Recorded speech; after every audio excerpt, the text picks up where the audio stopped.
What's good, YouTubers and YouTubettes? This is JB Sports, back again with another one.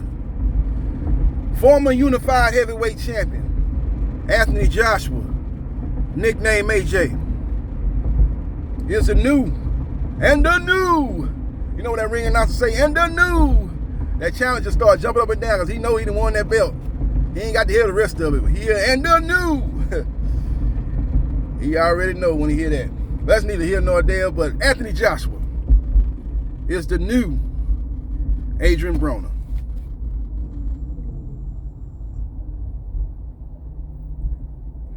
You look at Anthony Joshua after the Vladimir Klitschko fight. He's not the same guy. He don't have the same mentality. He don't have the same fortitude. He's not the come forward, seek and destroy type of fighter he was. You see him fighting off the back foot a lot. You see him unsure of himself at times. Just don't have the aggressive mindset after the Vladimir Klitschko fight. And that was the same thing that happened to Adrian Broner after the Marcos Maidana fights. He didn't want to let his hands go. Didn't really want to get hit. You know, more defensive-minded type of fighter than he was before. He was a combination puncher before. He was a guy that was a very offensive-minded fighter, that being Adrian Broner. Seek and destroy type of guy, similar to what Anthony Joshua was before the Klitschko fight. But after the Marcos Maidana fight, every time we talk about Broner, we like, man, he could have did better if he let his hands go. Just didn't want to let his hands go. But all you got to do is go back to that Marcos Maidana fight. He ain't been the same. He got hurt multiple times in that fight. I was surprised he didn't get knocked out of that fight. You give him credit for surviving that onslaught by Marcos Maidana. The only difference between Broner and Joshua was Joshua actually at least got the victory when he went through that fight with Klitschko. Wasn't the same fighter. And they did a good job of matchmaking at Matchroom post Klitschko. I don't know if they did that because they saw what I saw, that he wasn't the same fighter, or just, you know, that's what the map they wanted to lay out for Joshua after Klitschko. You know, he fought Joseph Parker after that, so he became one belt short of undisputed. So it ain't like they put him in there with some soft touches, but he just was not the same fighter. Then he got exposed again in the Andy Ruiz fight. In the Andy Ruiz fight, he got caught with a shot he didn't see. But even in that fight, he was aggressive in that fight. I think he actually did try to come a little bit more aggressive in that fight. He thought Klitschko was, he thought Andy Ruiz was some old butterball, short fighter that wasn't on his level. He thought he probably can get him up out of there. He had a lot of pressure on him in that fight because he wanted to win that fight by a devastating knockout, highlight reel knockout, similar to what Deontay Wilder did, because he had just got through one hit of quitting.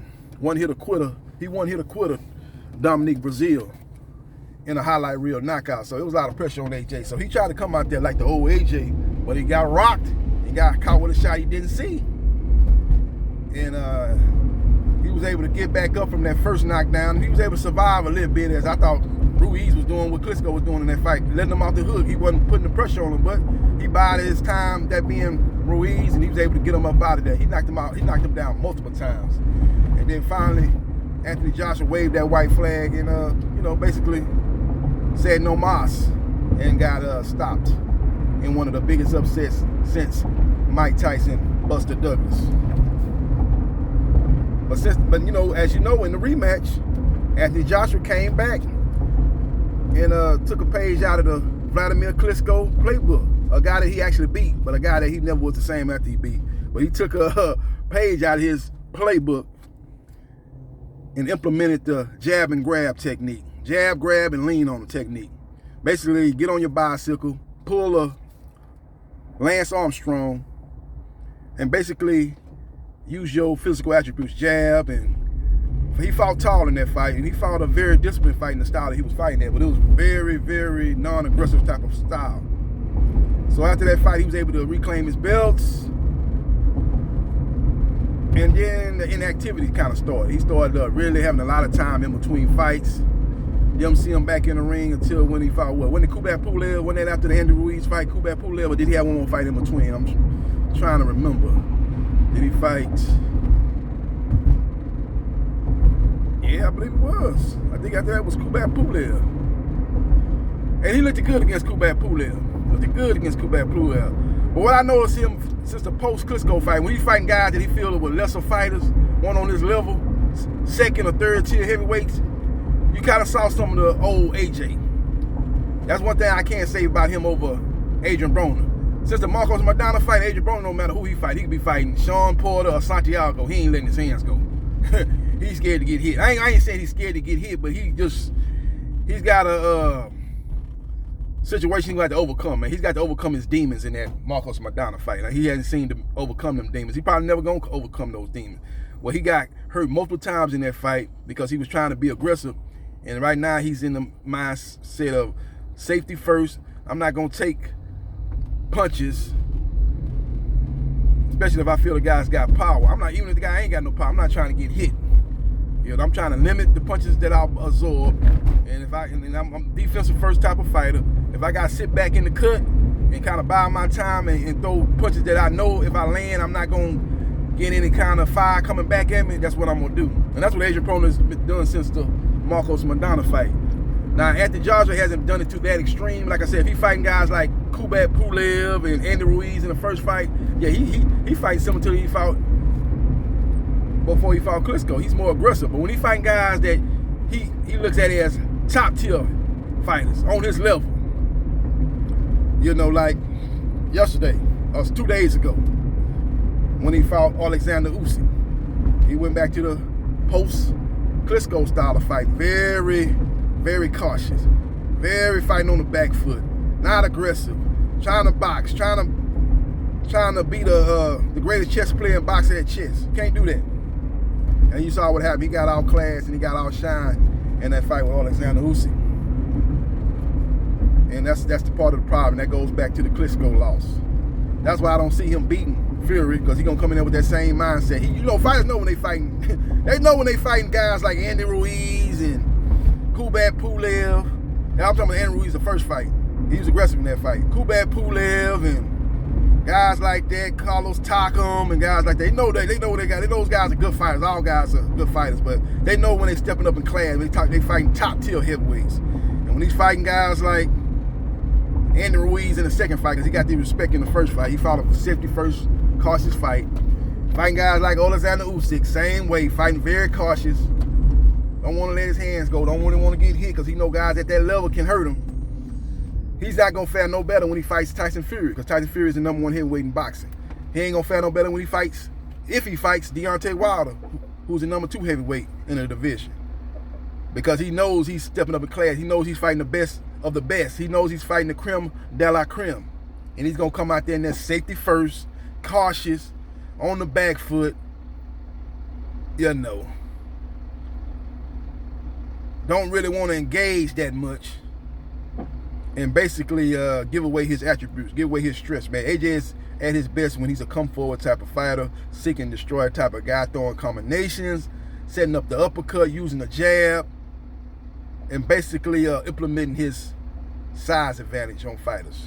He is too robotic to try to outbox anybody. He's not going to outbox no Fury, no way, because he's too robotic, and he ain't outboxing Usyk. Now in the rematch, he's going to have to use the jab. We got to use the jab to close the distance, get inside, and lean on Usyk. Show that you the bigger guy, you the stronger guy. He got bullied in that fight by a smaller guy. That was so crazy about that fight. He got bullied by a smaller guy. Usyk was at time backing him up against the ropes, which was crazy. I remember one time before one round, Usyk jumped out there in front of him. He already had him, within the first few seconds of the round starting, AJ was damn near on the ropes, because that's how slow he was. He had got out of his corner. That's how cautious he was coming out of his corner. Usyk jumped on him. He was damn near on the ropes. Then I was like, damn, he got AJ already on the ropes. We only 5 seconds into this round. It was crazy how AJ was letting the smaller man take over that ring, take over the territory. It's just like animals, man. Two animals fighting, man. When it's my territory. Another animal try to come over there and take over your territory, and he got to kill you, or you got to kill them to maintain your territory, maintain your land, where you got your females that you breeding and stuff like that. Same situation. You know, those are mind games right there that Usyk was playing on AJ. When he basically was taking on the ring and saying, this is my ring, man. I got control of this ring. This fight gonna go how I want it to go. And AJ's gonna have to overcome that, man. And that's the sad situation that I saw this past Saturday night. And AJ's going to definitely have to change his game plan going into the rematch. Because if he goes out there and tries to box Alexander Usyk, it's going to be the same thing that happened in the fight this past Saturday. It might even be more dominating. But if he comes out there and tries to rush Usyk, it's a chance that he can get caught. Because Usyk is a great guy, is a great fighter, great counterpuncher too. He can do it all in that ring. He can catch AJ with something he don't see. And we know AJ gets caught with shots he don't see. Look at the Ruiz first fight. Look at the fight with Usyk Saturday. He got caught with some shots he didn't see and almost got knocked out. So that's the chance he's going to have to take, man. He's got to be aggressive but defensive responsible at the same time. So he's going to have to definitely implement a game plan that's very aggressive but very disciplined at the same time. So we will see what happens. We will see what transpires. But at the end of the day, he is the new Adrian Broner. He's Adrian Broner 2.0. He's Adrian Broner of the heavyweight division, post-Klitschko. Not the same fighter that he was after the Klitschko fight that he was going into the Klitschko fight. Will we ever see that same Anthony Joshua again? If I had to make an educated guess, I would say no, we're not going to see him again, especially at that elite level fighting elite fighters. You're not going to see that same Anthony Joshua that you saw when he came into that Klitschko fight and jumped on Klitschko early and dropped Klitschko early in that fight. We ain't going to see the same AJ. We're going to see more of the AJ that we seen that fought Usyk, especially when he fighting top-tier competition. That fought Ruiz in the rematch. You're going to see more of that Anthony Joshua than you saw of the Anthony Joshua in the first half of a Vladimir Klitschko fight. Let me know your thoughts about Anthony Joshua being the new Adrian Broner. Let me know your thoughts and subscribe to JB Sports, the man, the myth, the legend. And I holla.